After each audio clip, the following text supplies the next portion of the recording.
afternoon and welcome back. Today I'm going to go ahead with part 4 of the Wild Robot Escapes.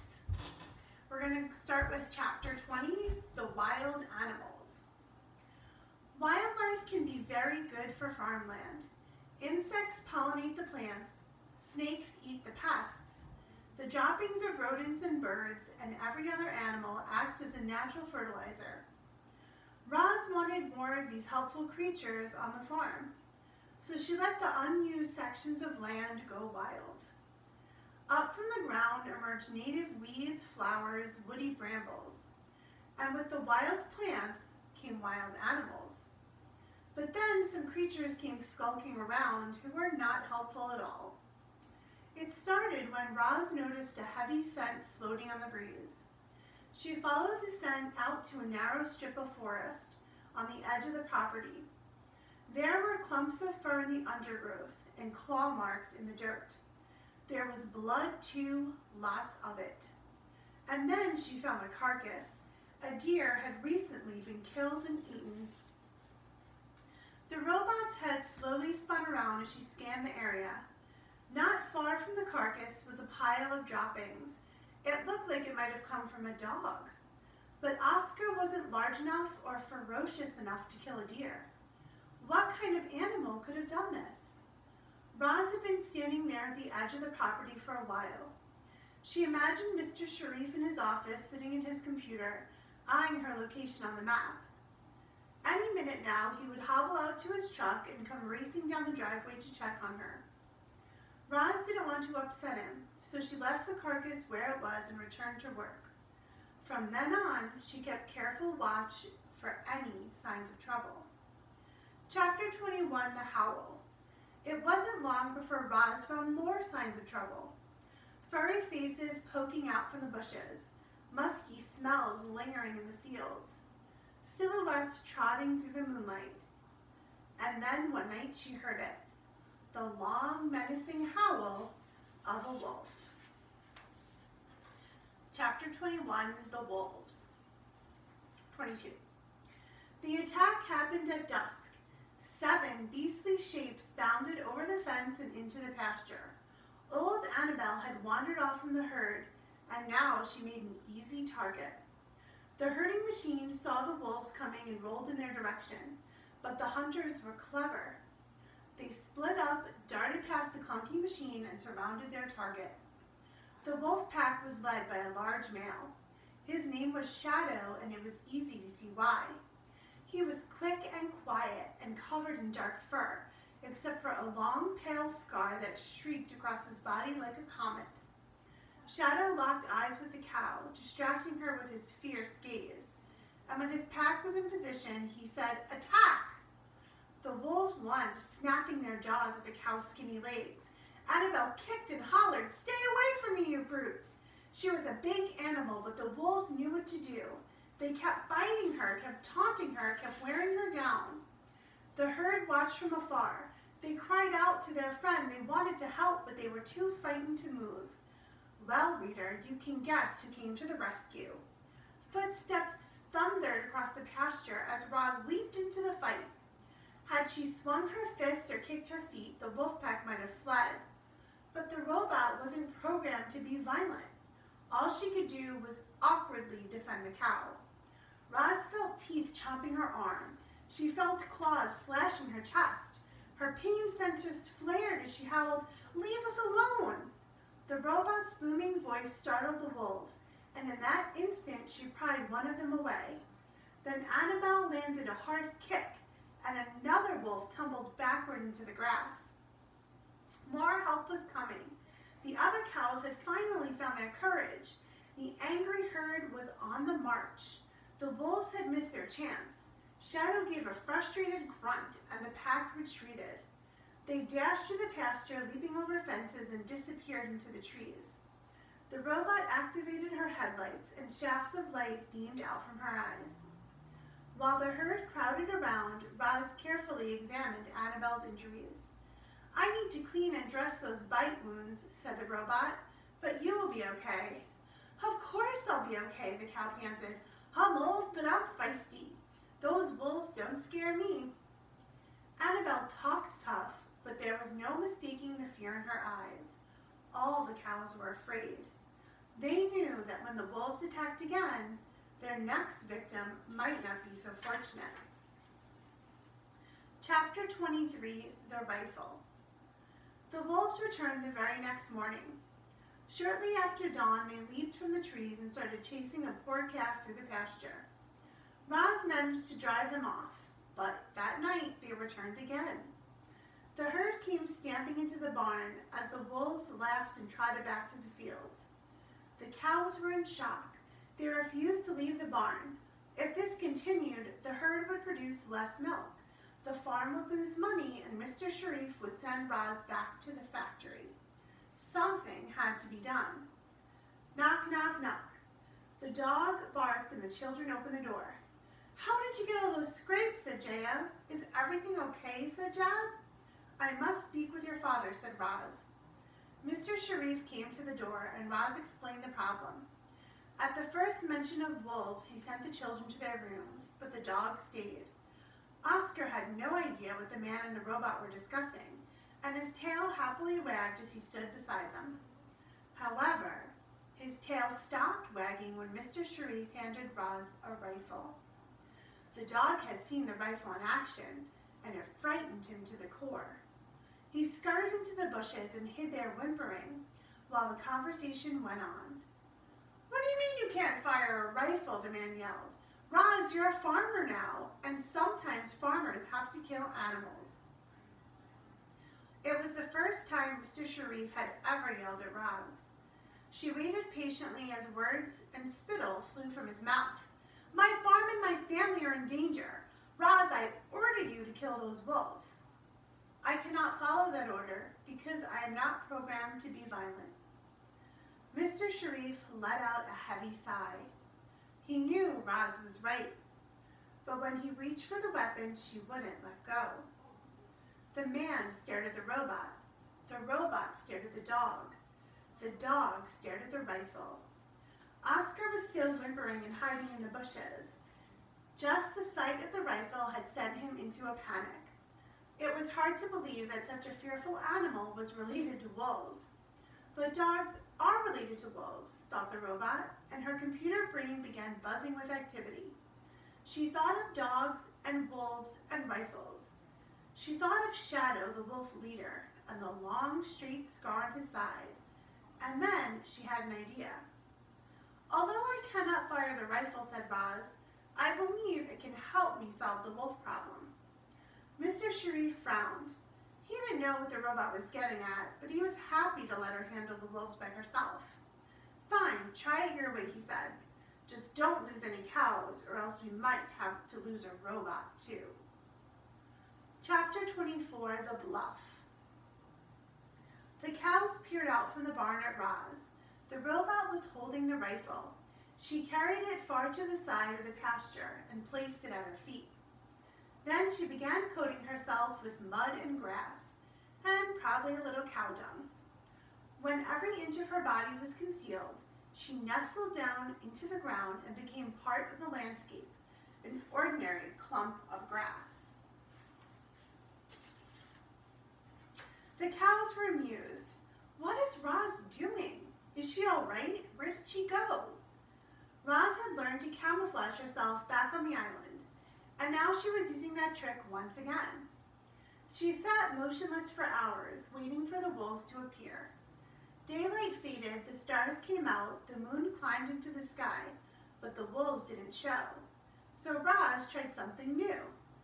The robot was an excellent mimic, and she began crying out in the sad voice of a wounded calf. "Please help me," she cried. "I have hurt my leg, I cannot move." Crickets chirped. "Please help me." An owl hooted. "I cannot move." The calf's voice continued crying out. Finally, as the moon dipped behind the trees, 7 wolves slunk into the pasture. Shadow led the way, silently stalking through the night. Covered in dark fur, he was practically invisible. His one long, pale scar gave him away. Noses sniffed, eyes searched, and ears listened. Then a clump of grass began rustling. "There," whispered Shadow. That calf is hiding in the tall grass. Something feels wrong, Shadow, said a female wolf. This is too easy. I make the decisions, Barb, snapped the wolf leader. Slash, lurk, fang, circle around and wait for my signal. 3 wolves dashed off. When they were in position, Shadow gave the signal, and his pack closed in on the wounded calf. With each step, the grass rustled more and more, until the ground seemed to be moving. And then the ground really was moving. Grass and dirt crumbled aside, and there was the robot standing tall, pointing the rifle at the pack leader. The pack froze. Hello, Shadow, growled the robot. My name is Roz. I see from your scar that you are familiar with rifles. You have been shot before, and you know what will happen if I pull this trigger. Reader, you and I are well aware that our robot was not programmed to be violent. Roz couldn't have pulled that trigger if she wanted to, but she didn't want to. She was bluffing. Of course, Shadow didn't know any of this.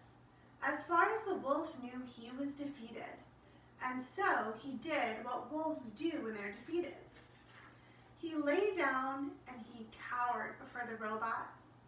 For the first time anyone could recall, the wolf leader looked weak. I do not want to hurt any wolves, Roz continued, but if you return to this farm, I will have no choice.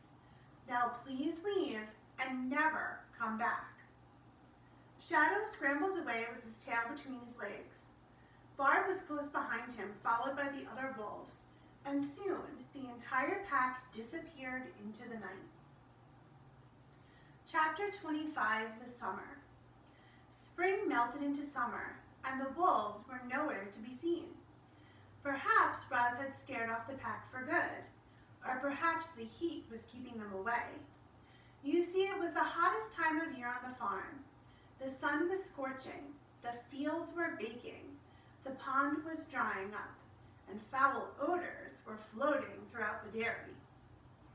During dry spells, the farm's powerful sprayers were activated. Water shot out in long, misty arcs, and the land turned deeper shades of green. Roz fired up the mower and the baler. Giant machines rolled out of the shed and down the long driveway. Shortly afterward, they rolled back in, leaving bales of hay strewn across the stubby fields. The cows and the humans spent hot days indoors. Only when the sun set and the air began to cool would they venture outside. The herd strolled out to graze under the stars.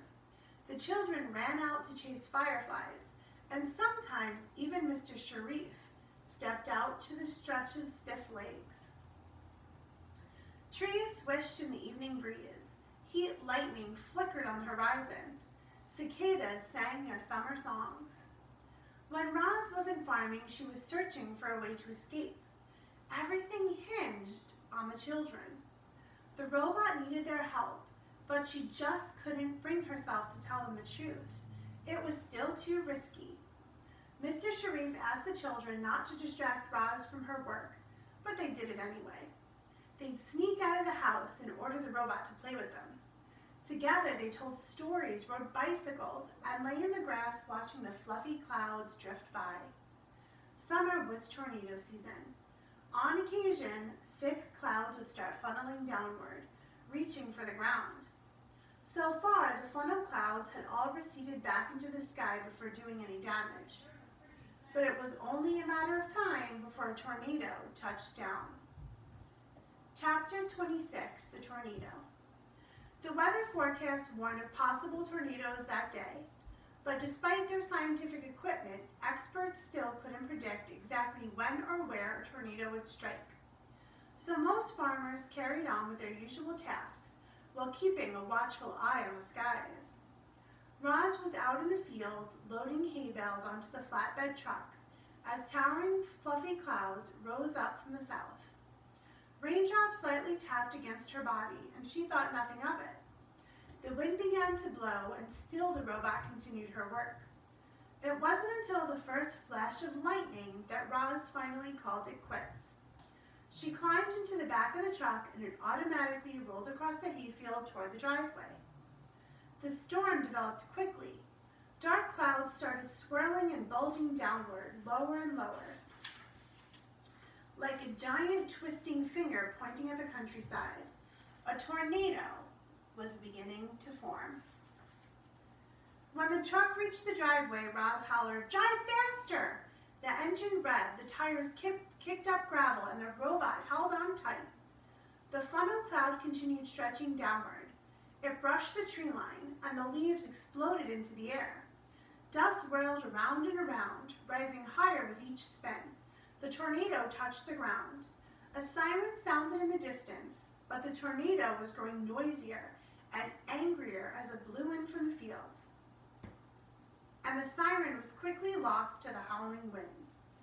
The truck charged up the driveway and into the cluster of farm buildings. Roz looked ahead at the house. She saw frightened faces in the window.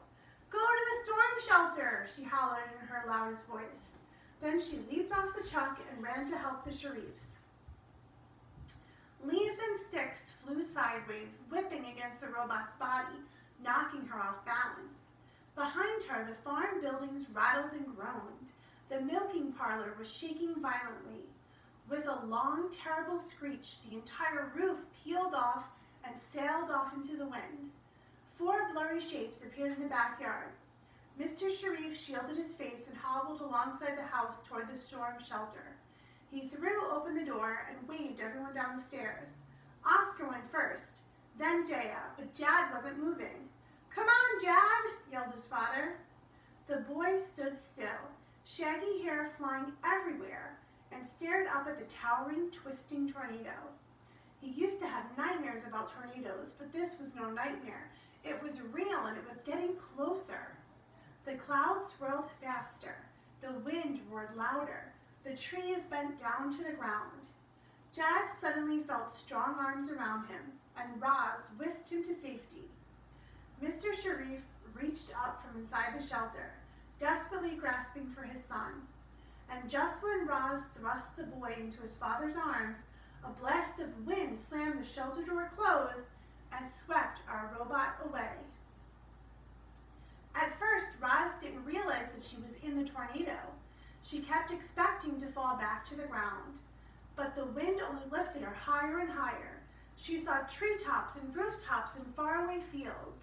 More of the countryside came into view with each spin around the funnel cloud. Our robot's survival instincts were blaring in her head, urging her to protect herself, but what could she do? The tornado was in control. The winds whirled her up and around, up and around.